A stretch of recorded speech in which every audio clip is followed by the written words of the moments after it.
Olá, vamos buscar um pouco de paz para hoje? A palavra de hoje está no livro de Jó, no capítulo 1, no versículo 8, e diz assim: E disse o Senhor a Satanás: Observaste tu a meu servo Jó? Porque ninguém há na terra semelhante a ele, homem íntegro e reto, temente a Deus e que se desvia do mal. Deus criou o ser humano à sua imagem e semelhança e o fez mordomo dessa terra. Ou seja, Adão era responsável por cuidar da terra e tinha também o domínio sobre todos os animais e as aves do céu. Mas, como nós sabemos, o homem escolheu desobedecer e entregou esse mundo a Satanás. Ele escolheu o poder das trevas.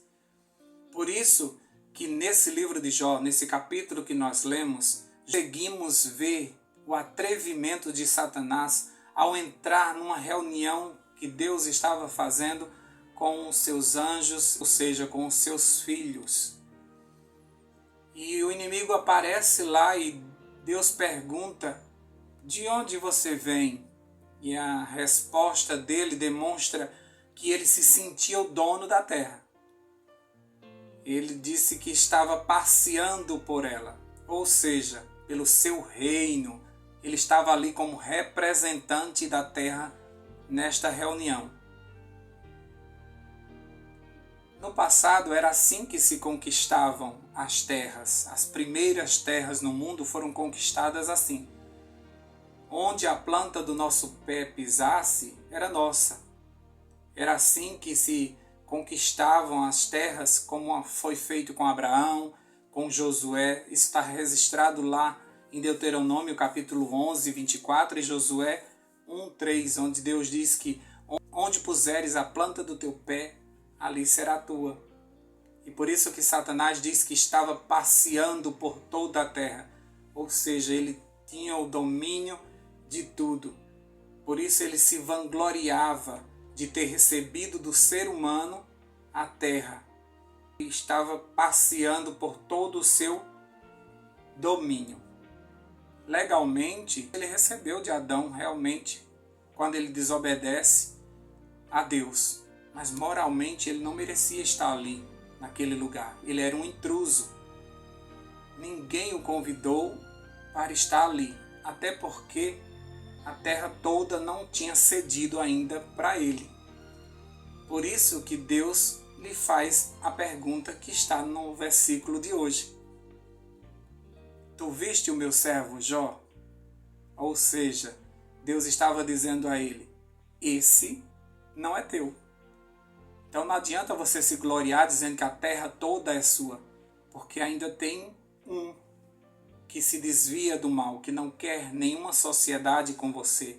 É um homem íntegro e reto, é um homem temente a mim, que não se dobrou diante de você. Portanto, o inimigo ainda não tem o domínio completo da terra, porque ainda existe um remanescente que atrapalha os planos do inimigo de dominar tudo aqui.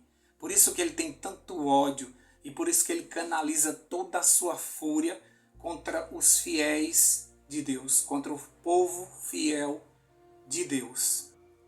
Você e eu atrapalhamos o domínio total do inimigo aqui na terra. Por isso que ele tem tanta sede em destruir o povo de Deus, porque ele queria dominar todas as coisas nessa terra. Ele se sente o dono disso aqui. Tanto é que no deserto da tentação, ele oferece a Jesus que se Jesus o adorasse, ele daria a Jesus todo esse reino, toda essa terra e todas as riquezas que contém nela. Mas sempre na terra existiu um remanescente. Sempre na terra existiu o povo de Deus. O livro de Jó é um dos primeiros livros a serem escritos. Alguns estudiosos dizem que ele foi escrito por Moisés. E neste livro a gente observa que somente Jó não tinha se dobrado diante do inimigo, tinha se desviado do mal. mas era suficiente para que o inimigo não tivesse o domínio total desse mundo. Olha como é importante o povo de Deus nessa terra. Antes do dilúvio, existia a família de Noé.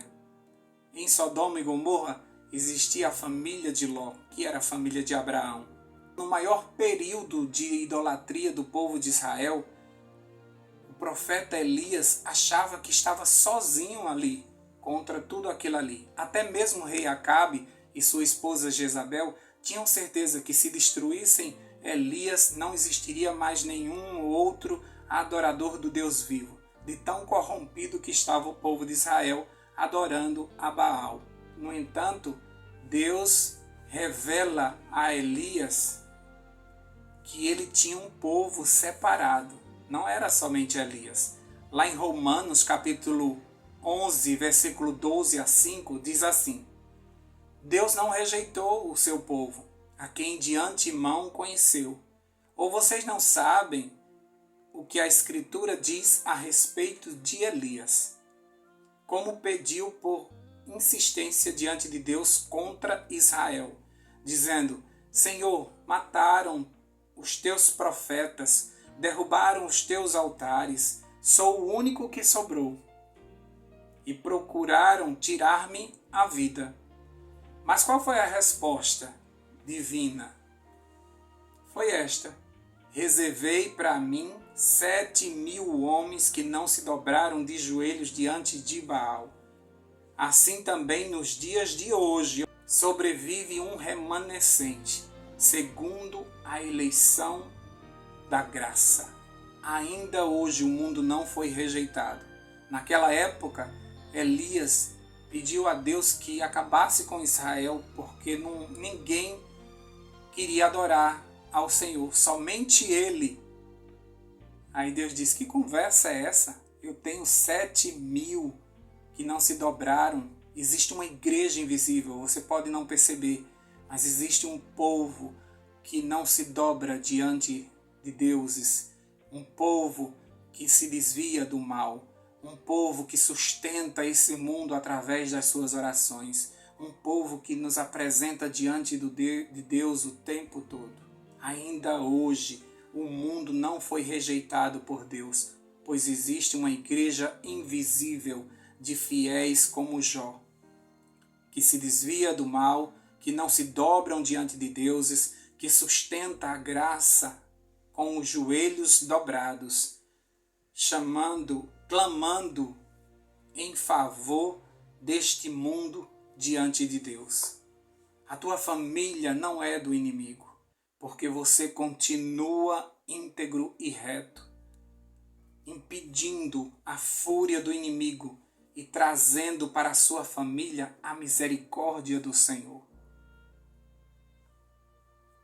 Deus pode dizer ao inimigo que na tua família tem você?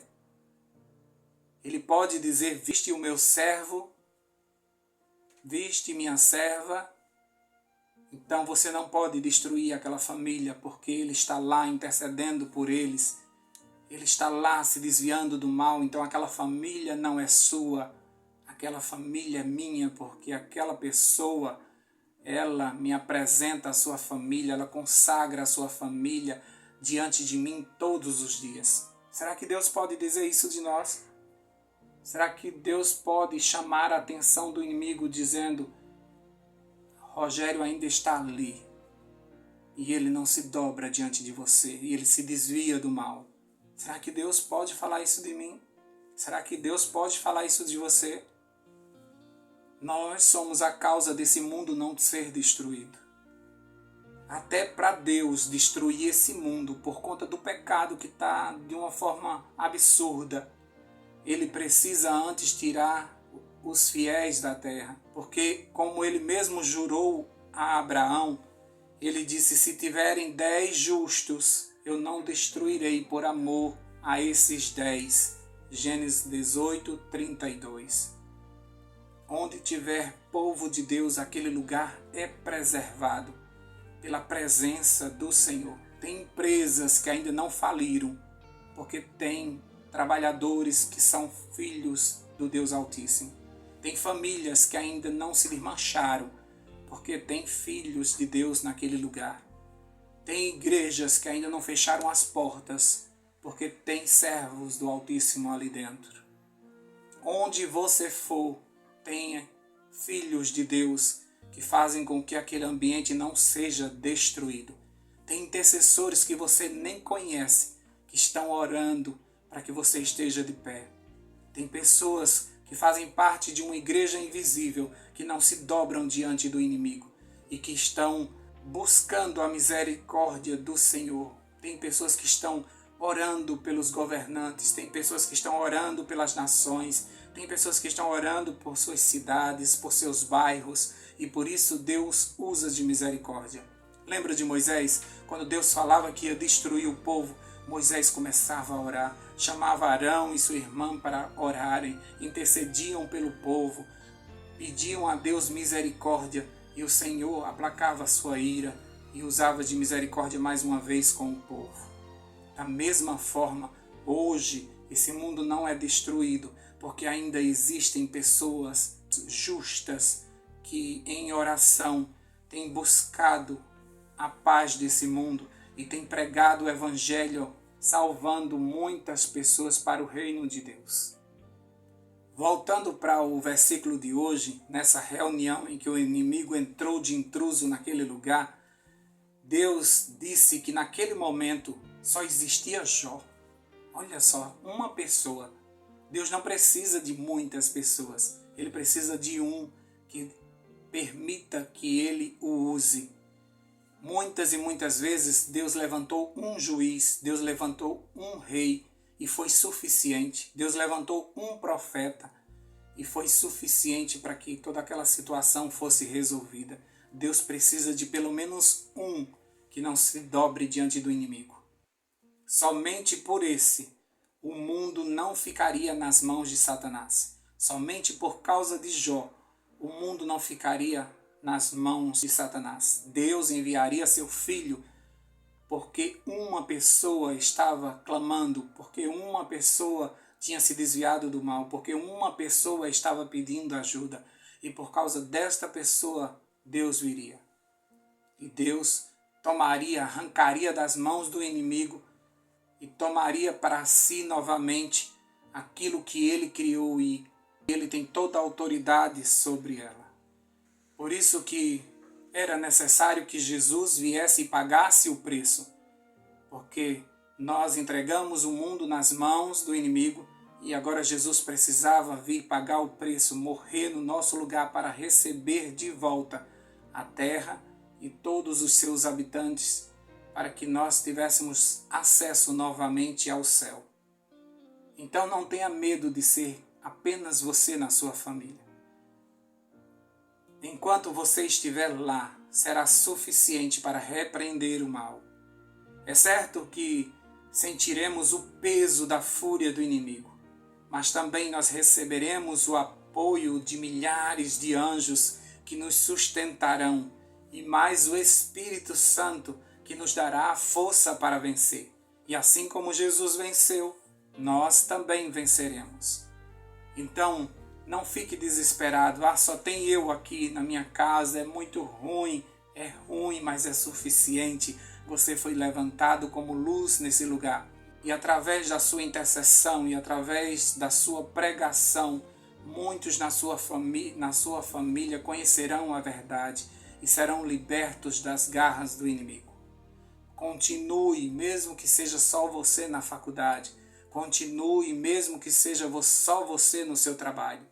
Muitas vezes a gente se sente encurralado, a gente se sente sozinho e a gente diz: eu não vou ter forças, eu não vou conseguir. Mas não se trata de você, é o Espírito Santo em você que fará a obra, que fará a diferença. Você precisa ser luz na sua casa, você precisa ser luz por onde você for. Você vai fazer a diferença. No céu, nos corredores do céu, teu nome tem que ser dito. Ainda existe Rogério lá na terra. Que bom que ainda existe fulano, que bom que Cicrano ainda está ali. Se não fossem eles, esse mundo já tinha se acabado.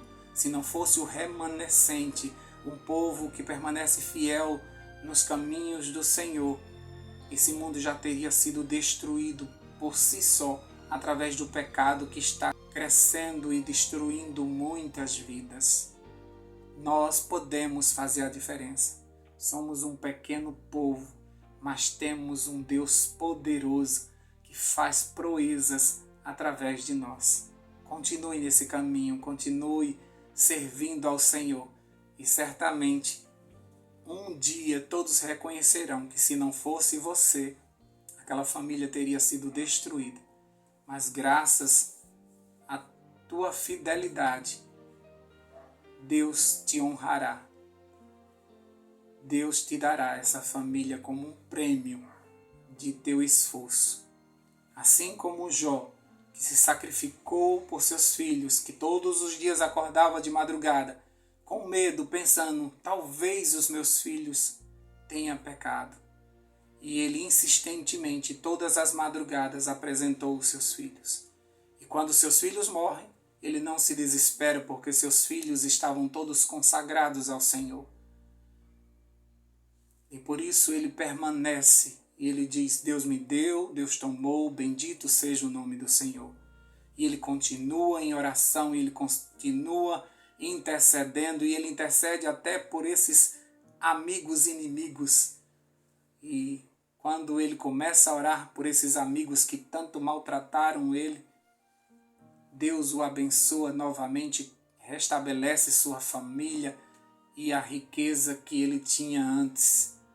Tudo ele recebe em porção dobrada, porque ele permaneceu fiel e Deus sempre honra quem honra ele. Então continua firme, você está no caminho certo.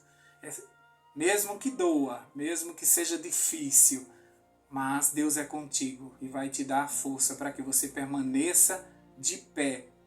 Ou se tiver que cair, que caia de joelhos, pedindo a Ele socorro. E Ele sempre virá. E Ele vai te ajudar naquilo que você não consegue. Ele sempre nos completa, não é? Vamos orar por isso? Deus querido, assim como Jó, nós queremos ser apontados pelo Senhor como homens e mulheres íntegros, retos, tementes ao Senhor e que se desviam do mal. Queremos, Senhor Deus, ser a tua alegria. Queremos ser, Deus, um exemplo de Jesus aqui na terra. Nos ajuda, Pai. O Senhor sabe de nossas limitações, mas o Senhor também sabe da vontade que temos de te servir e de levar pessoas para o teu reino. Nós queremos ser a luz na nossa casa, na nossa família. Ajuda-nos, Senhor Deus, para que possamos continuar de pé, mesmo que o inimigo nos ataque, mesmo que os problemas sejam grandes, mas maior é o Deus que está conosco e sempre nos dá a vitória. Que o inimigo não tenha domínio total sobre esse mundo, porque na cruz o preço já foi pago e o Senhor nos resgatou, o Senhor comprou de volta essa terra. Ela pertence ao Senhor e o Senhor vai reinar neste lugar. Os dias estão sendo abreviados para que a gente aguente tudo o que está acontecendo. Logo, logo esse céu vai se rasgar e nós voltaremos para casa. E quando a gente estiver aí contigo, Senhor Deus, a gente vai dizer que valeu a pena tudo que passamos na terra, todo o sofrimento. Nós colheremos a felicidade da vida eterna e com todos aqueles com quem nós conseguimos ser uma influência positiva. Não permita, Senhor Deus, que venhamos a nos corromper.